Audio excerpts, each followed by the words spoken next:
ওই যে কালকে যে আপনার এটা ডিসিশন হয়েছে বাংলাদেশে আর কি, ওইটা নিয়ে আপনার প্রতিক্রিয়াটা আর কি। আমি তো প্রতিক্রিয়া বলেই দিয়েছি। এটা আমি শুনেছি একটা ওয়াল নামে একটা ইন্ডিয়ান একটা অনলাইনে আমি শুনেছি, সেটা ওইটা শুনেছি। আমি বাংলাদেশের সাংবাদিক, এর জন্য আমার অধিকার আপনার সাথে কথা বলাটা। আপনি একজন বীর মুক্তিযোদ্ধা, বাংলাদেশে যে পরিস্থিতিটা তৈরি হয়েছে, বাংলাদেশে একজন বীর মুক্তিযোদ্ধাকে বা বাংলাদেশের মুক্তিযুদ্ধের পক্ষের যাদেরকে আপনার যুদ্ধবিরোধী বিচার করছিলেন আপনারা, সেই বিচারের আদালতে মুক্তিযোদ্ধাদের ফাঁসি দেওয়ার উদ্যোগ নেওয়া হয়েছে, সেটা এর জন্যই আপনার প্রতিক্রিয়াটা খুব দরকার। সেটা আপনি কি বলবেন এটা নিয়ে? প্রথম কথা হলো যে কেন এই আদালত, এটা তো মানবতা বিরোধী এবং যুদ্ধ অপরাধের জন্য এই আদালত হয়েছে। এখানে কোনো যুদ্ধ হয়নি, মানবতা বিরোধী কোনো কাজ হয়নি। এখানে একটা সরকারকে মানে ষড়যন্ত্রের মাধ্যমে ফেলে দেওয়া হয়েছে এবং সেই ঘটনাই ঘটেছে। এই দেশে, পৃথিবীর অনেক দেশে এই ধরনের ঘটনা ঘটে, কিন্তু সেই জন্য এই ধরনের আদালত, এই ধরনের মানে ই করা হয় না। এই ধরনের আদালতে তাদের বিচার পায় না। আমরা যেটা চাচ্ছি, একটা নিরপেক্ষ জুডিশিয়ারি, মানে যদি তারা ভর্তি হয়, নিরপেক্ষ একটা জুডিশিয়ারির মাধ্যমে এই বিচারগুলো হয়। যদি কোনো কিছু বিচার করতে হয়, আর বিচার করবে কার? পুলিশ তো তার পুলিশ, যে পুলিশ মানে ফায়ার ওপেন করেছে, পুলিশের শিক্ষাই সেটা রয়েছে। পুলিশ কিভাবে প্রথম ট্যাকেল দিবে, তারপরে সেকেন্ড স্টেজ কি, থার্ড স্টেজ কি, লাস্ট স্টেজে তারা সেলফ ডিফেন্স কিংবা রাষ্ট্রীয় সম্পদ রক্ষার জন্য তারা গুলি করে। আপনারা দেখেছেন তারা ওই যে Bangladesh TV station, metro rail station, roads and highways এর অফিস সব ভাঙচুর করছে, আগুন ধরিয়ে দিয়েছে। তখন পুলিশ বাধ্য হয়ে, অনন্য উপায় হয়ে এই গুলি করেছে। এবং তাদের একজন ইন্টারভিউ দিয়ে বলেছে টেলিভিশনে, এগুলা না করলে, যদি মেট্রো রেলে আগুন না দিত, পুলিশ হামলা না করতো, তাহলে আন্দোলনটা হতো না এইভাবে। এইগুলি সব মানে মিথ্যার উপরে মিথ্যা সাজাচ্ছে। একটা মিথ্যা কথা বললে আরো 10টা মিথ্যা কথা দিয়ে কভার করতে হচ্ছে, সেই রকম। কারণ যেখানে মাননীয় প্রধানমন্ত্রী কোটা আন্দোলন মেনে নিয়েছে, তখন তাদের সবাই ছাত্ররা কিংবা অন্য যারা ছিল তারা ফিরে যাওয়া উচিত ছিল, কিন্তু তারা ফিরে না যেয়ে তারা প্রথম 7 দফা, তারপরে 1 দফায় পরিণত করলো। 1 দফাটা কি? সরকার হটানোর আন্দোলন। সেই 1 দফা আন্দোলন করতে যেই এই সমস্ত ঘটনাগুলি ঘটেছে। এইগুলি কিন্তু সরকার আন্দোলন, সরকার হটানোর যখন নাকি এরা প্রোগ্রাম দিল, তখন থেকে এই ঘটনাগুলি ঘটেছে। এরা না দেখছেন নরসিংদীর আদালতে যে আমাদের জঙ্গিরা আটক ছিল, সেইগুলিকে বের করে নিয়েছে, অস্ত্রপাতি নিয়ে গেছে। আমাদের রংপুরে দেখেছেন, রংপুরে যেখানে সাইদ হত্যা হয়েছে, তার ওইখানে একটা থানা ভাঙচুর করে, অগ্নিসংযোগ করে সমস্ত নিয়ে গিয়েছে। আর এই যে মানে পাবনায় একটা থানা পুড়িয়ে 13 জনকে হত্যা, 13 জন পুলিশকে হত্যা করেছে। যাত্রাবাড়িতে পুড়িয়ে ওখানে 3 জন পুলিশ হত্যা হয়েছে। সব পুলিশ হত্যা, বিদেশি একটা সংবাদপত্র বলছে 3000-এর অধিক। আর আমাদের হিসাব মতো এইটা মানে ওই কাছাকাছি একটা হিসাব, মানে যারা এই পুলিশ হত্যা হয়েছে। আর সবচেয়ে মজার ব্যাপার হলো, এই সরকার হত্যা মামলায় দেশি বিদেশি ষড়যন্ত্র এখানে এক হয়েছিল। আপনারা জানেন, এই মানে আমাদের পুলিশ যে সমস্ত বুলেট ইউজ করেনি, যেটা পুলিশের দেশে নাই, সেই সমস্ত বুলেট কিন্তু এই এদের গায়ে দেখা দিয়েছে। তার মানে কি হলো, পুলিশের বুলেট ছাড়া, আর্মির বুলেট ছাড়া, বিজিবির বুলেট ছাড়া যেই বুলেট ইউজ হচ্ছে, এগুলি আসছে থেকে সাধারণত অস্ত্রই থেকে যায়। আমরা দেখেছি এরা মানে সশস্ত্র যে মানে যুদ্ধ ক্ষেত্রে এরা মানে যে সমস্ত আর্মস মানে আমাদের এরা কেউ ইউজ করে না, এরা ইউজ করেছে। শুধু এই আমরা লক্ষ্য করছি 2, 3, 4 যেখানে সবকিছু আমরা মেনে নিয়েছি, তারপরে এই যুদ্ধ কেন, সেইটাই আমাদের কাছে জিজ্ঞাসা। এই যুদ্ধে ঠিক আছে, এই যুদ্ধ যদি হয় সরকার পতনের যুদ্ধ, তারা বসে থেকে আমাদের মাননীয় প্রধানমন্ত্রী চলেই গিয়েছে 5 তারিখে, তারপরে হত্যাগুলি কেন করলো, তারপরে থানাগুলি কেন লুট? এরপরে ওরা বলেছে যে 5 তারিখে যদি এই ঘটনাটা না ঘটতো তারা কিন্তু অস্ত্র হাতে নিত, এমন একটা ঘোষণা ছিল কিন্তু। হ্যাঁ, সেটাই তারা স্নাইপার ইউজ করছে। স্নাইপার তো আমাদের আর্মি ছাড়া কেউ কাছে স্নাইপার নাই। আর আমাদের পুলিশের ওই যে ইসের কাছে, কাউন্টার টেরিজমের কাছে 2-4টা স্নাইপার আছে। এগুলি ওদের কাছেই রক্ষিত ছিল। স্নাইপার ইউজ করছে তারা। তারা অনেক ধরনের আর্মস যেগুলি বিদেশ থেকে তারা সংগ্রহ করেছে সেগুলি ইউজ করেছে।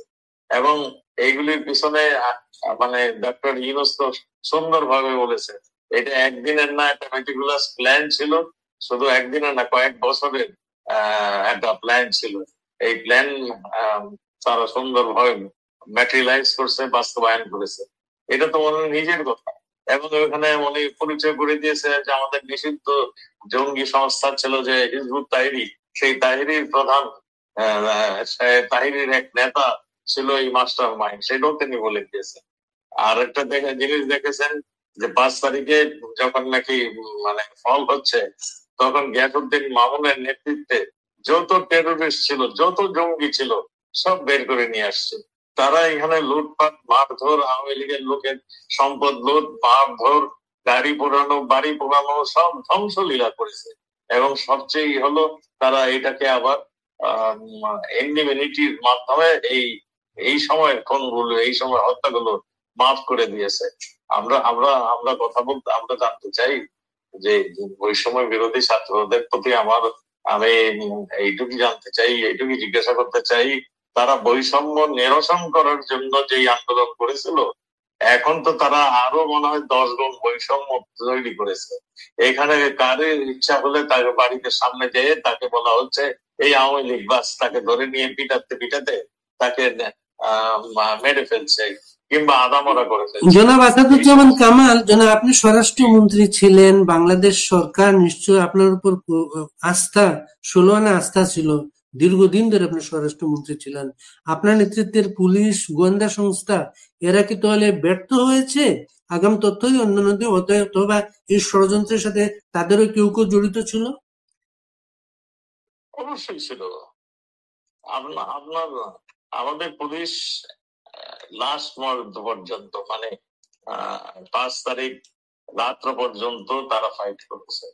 কিন্তু তারপরে আমরা দেখেছি অন্যান্য বাহিনী সব ক্লোজ হয়ে গিয়েছে। অন্যান্য এগুলি আমি আর কথা বলতে বাড়াতে চাই না, ওইটা দরকার নেই। আপনার একটা ব্যাপার আছে, আপনাদের কিছু রাজনৈতিক কর্মসূচি ছিল। আমি বলছি আমাদের গোয়েন্দা বাহিনী, আমাদের দুইটা গোয়েন্দা বাহিনী সরাসরি প্রধানমন্ত্রীকে রিপোর্ট করে। আর পুলিশের গোয়েন্দা বাহিনী শেষের দিকে তিনিও প্রধানমন্ত্রীকে রিপোর্ট করতেন এবং আমাকে একটা সারমর্ম পাঠাতেন। মানে সপ্তাহে কিংবা 3 দিন পর একটা সারমর্ম পাঠাতেন আমার বাসায়। গোয়েন্দা আমার প্রতিদিন আমরা রাত 8টার সময় কাজগুলো যেদিন থেকে শুরু হলো, তারপরের দিন থেকে এখানে ডিজিএফআই, এনএসআই এর চিফ, ডিজিএফ এর চিফ, এসবির চিফ, পুলিশের চিফ, ঢাকার কমিশনার এবং আর্মির সেনাবাহিনীর একজন অথরাইজ পার্সন, একজন ব্রিগেডিয়ার জেনারেল এখানে আসতেন। আমরা সারাদিনে কি হয়েছে, কোথায় কি উইকনেস, সেগুলি আমরা পর্যালোচনা করে আমরা কে কোথায় কাজ করবে, সেনাবাহিনী কোথায় কাজ করবে, কিসে কোথায় কাজ করবে, ওটা কি বলে বিজিবি কোথায় কাজ করবে, পুলিশ কোথায় কাজ করবে, এগুলি নির্ধারিত হতো। এখানে এখানে কোনোদিনই গুলির অর্ডার দেওয়া হয়নি। যেগুলি হয়েছে, এগুলি বেশিরভাগই হয়েছে আত্মরক্ষা, সম্পদ রক্ষা। যেমন এই মেট্রো রেল, এত স্বপ্নের আমাদের মেট্রো রেল, আমাদের এই মেট্রো রেল যখন আগুন ধরায়, টিভি ভবন যখন আগুন ধরায়, আমাদের 1000 বছরের ঐতিহ্য টিভি ভবনে আমাদের এই ছিল, রক্ষিত ছিল। 1000 মানে 100 বছরের ঐতিহ্য আমাদের রক্ষিত ছিল। সেইগুলিতে যখন আগুন ধরায়, যখন নাকি আমাদের সমস্ত জায়গায় আগুন ধরাচ্ছিল, তখন পুলিশ বাধ্য হয়ে সম্পদ রক্ষার্থে এইগুলি পুলিশের, এটা কিন্তু পুলিশের আইনই রয়েছে। পুলিশের আইনটা আজকের নয়, ব্রিটিশ আমলের আইন এটা, যে পুলিশ কখন কি অবস্থায় কি অস্ত্র কিভাবে তারা এই আর্মি করবে, ডিসম্যান্টল করবে এবং তারা সেইটাই করেছে, সেখানে তারা কোনো অন্যায় কিছু করে নাই। এবং আপনারা দেখেছেন অনেক পুলিশ মৃত্যুবরণ করেছে, শুধু মেরেই ক্ষান্ত হয়নি, তাদের ফুটপাতে ঝুলিয়ে রেখেছে। শুধু পুলিশকে নয়, আমাদের সিভিল মানে আমাদের গাজীপুরের জাহাঙ্গীরের মানে পিএস কে ঝুলিয়ে রেখেছে।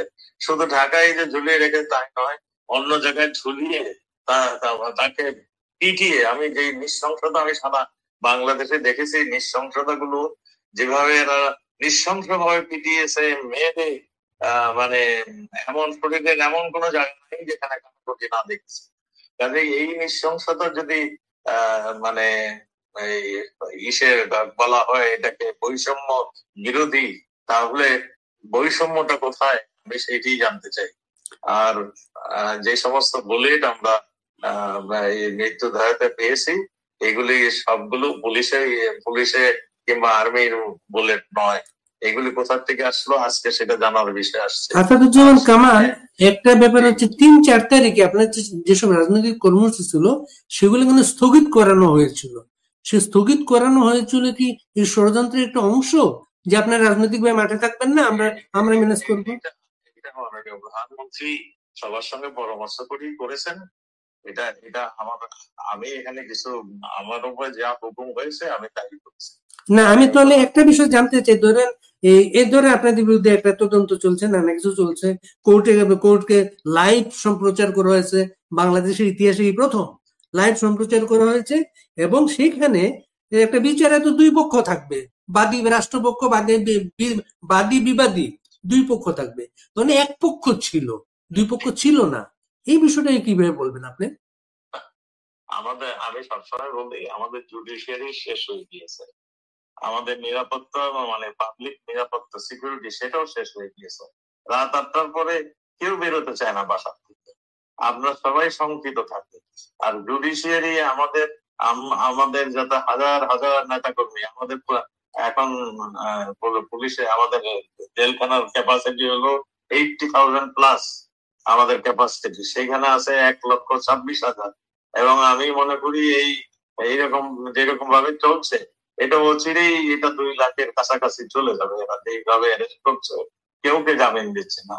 আমাদের আওয়ামী লীগের কোন উকিল সেখানে গেলে তাকে নাজেহাল করছে, যদি কেউ আবার ভাগ্যবশত জামিন পাচ্ছে আবার গেইটে তাকে মারধর করে, সেই দৃশ্য আপনারা দেখেছেন, আবার তাকে নিয়ে অ্যারেস্ট করছে। কাজেই যেগুলো আপনারা দেখছেন, যেগুলি শুনছেন, এগুলি সবই মানে মানে আমি বলবো আপনারা ভালো করে প্রচার করুন। আমাদের সময় এসেছে, আমাদের মনে হয় অত্যাচারের একটা সময় আছে। এই তারা আমাদের 32 নম্বরকে উড়িয়ে দিয়েছে, আমাদের আমাদের আওয়ামী লীগের অফিস মানে দখল করে নিয়েছে। এই ধরনের অত্যাচার আমরা জীবনে কখনো দেখিনি। আমরা কোনো পার্টি নিষিদ্ধ করলে তার অফিস আমরা তার বন্ধ করিনি। আমাদের পার্টি নিষিদ্ধ করার মানে আমরা কোনোটাকে তেমন ভাবে করিনি। আমি যেটা বলতে চাচ্ছি, এটা এই নৃশংসতা, এই বর্বরতা এবং 5 তারিখের পরে এই হত্যাকাণ্ড, এই সবগুলোরই মানে ইন্ডিমিনিটির মাধ্যমে তারা যে বন্ধ করেছে এইগুলির বিচার করতে হবে। আমি মনে হয় আমি সবগুলো আনসার এই বিচারটা কার কাছে চান আপনি? আপনি যে যার কাছে বলতেছেন তাকে তো আপনারা মানেন না, বেআইনি মনে করেন না তাদেরকে? এখনকার গভর্নমেন্ট যেটা, যখন গণতান্ত্রিক গভর্নমেন্ট আসবে নিশ্চয়ই এদের বিচার হবে। কিন্তু এখন কি আদালতে আপনারা ফেস করবেন, না এগুলা আদালতে যাবেনই না? ইমিউনিটি দিয়ে রাখছে তো, এদের এই সমস্ত কেস দিচ্ছে না। আসাদুজ্জামান কামাল, আপনি মুক্তিযোদ্ধা ছিলেন, বীর মুক্তিযোদ্ধা, আপনাদের যুদ্ধে বাংলাদেশের স্বাধীন হয়েছে। বাংলাদেশে এমন একটা পরিস্থিতি আজকে আমরা সবাই দেখছি, বাংলাদেশের যুদ্ধের বিপক্ষে যারা ছিল, বাংলাদেশের জন্মের বিপক্ষে যারা ছিল, তাদের কর্তৃত্বে চলে গেছে বাংলাদেশটা। এতে বাংলাদেশের মুক্তি কিভাবে সম্ভব সেটা? আমার তো শুনেই আশ্চর্য লাগে, দেখেও আমরা বিস্মিত হই। যার সঙ্গে আমরা যুদ্ধ করেছিলাম পাকিস্তানি সেনাবাহিনী, আজকে দেখলাম পাকিস্তানকে তারা যেইভাবে ইনভাইট করেছে, পাকিস্তানকে তারা যত পরামর্শ পাকিস্তান থেকে তারা গ্রহণ করছে, এবং পাকিস্তানে যে দোসর ছিল আল বদর রাজাকার বাহিনীর, এবং যারা এই বদর বাহিনী কিংবা রাজাকার বাহিনী তৈরি করেছিল, সেই বাহিনীর প্রধানরাই আজকে ক্ষমতায় রয়েছে। এবং তাদের কাছে আমরা কি চাইবো কি পাবো সেটা আমরা আশা করি না। আমরা মনে করি আমাদেরও মানে ধৈর্যের ভাত আমাদের ভাঙছে। আমরা নিশ্চয়ই আমরা মানে আমাদের বঙ্গবন্ধুর সেই ডাক্তার নিশ্চয়ই আপনার মনে আছে, তোমাদের যা কিছু আছে তাই নিয়ে রুখে দাঁড়াতে হবে। আমাদের বোধ সেই সময়টি আসছে। আপনি কি তাহলে আগামীতে আর একটা মুক্তিযুদ্ধের মতো কোনো একটা ঘটনার আমাদের মুক্তিযুদ্ধটা আমরা প্রতিবাদ করব। আমরা আমরা কাকে মারবো? এখন তো সবই আমাদের বাঙালি। আমাদের বাঙালিকে তো আমরা মারবো না, আমরা প্রতিবাদ করব, এই অন্যায়ের জন্য প্রতিবাদ করব। আমরা নিশ্চয়ই মানে আবারও বাংলাদেশকে সেই অবস্থায় নেওয়ার জন্য চেষ্টা করব যেখানে সবাই শান্তিতে ছিল, সুখে ছিল। বাংলাদেশে আপনারা নাই, কিন্তু বাংলাদেশে একেবারে গ্রাসরুট লেভেলের ছাত্রলীগ আওয়ামী লীগের নেতা কর্মীরা মিছিল করছে, নানা প্রতিবাদ তৈরি করছেন, কোনো নেতৃত্ব নেই, তার একটা নেতৃত্ব চাচ্ছে। আপনি নিশ্চয়ই জানেন একটা কর্মী যারা নাকি মিছিলে একবার গেছে, তার নামও মামলা। সে ভয়ের চোটে এইখান থেকে সেইখান, সেইখান থেকে ওইখান, এরকম ভাবে সে ঘুরে বেড়াচ্ছে। বুঝে গেছেন? এখন হ্যাঁ, আমাদের নেতৃত্বের অভাব হয়েছে, আমাদের নেত্রীরা সব আত্মগোপন করে রেখেছে। আমি তো বলছি যে আমাদের ধৈর্যের শেষ হয়ে যাচ্ছে। নিশ্চয়ই আমরা বাংলাদেশে এসে এটার প্রতিবাদ করব, ঘুরে দাঁড়াবো। আপনাকে অনেক ধন্যবাদ আসাদুজ্জামান কামাল, বীর মুক্তিযোদ্ধা। আপনারা ভালো থাকবেন।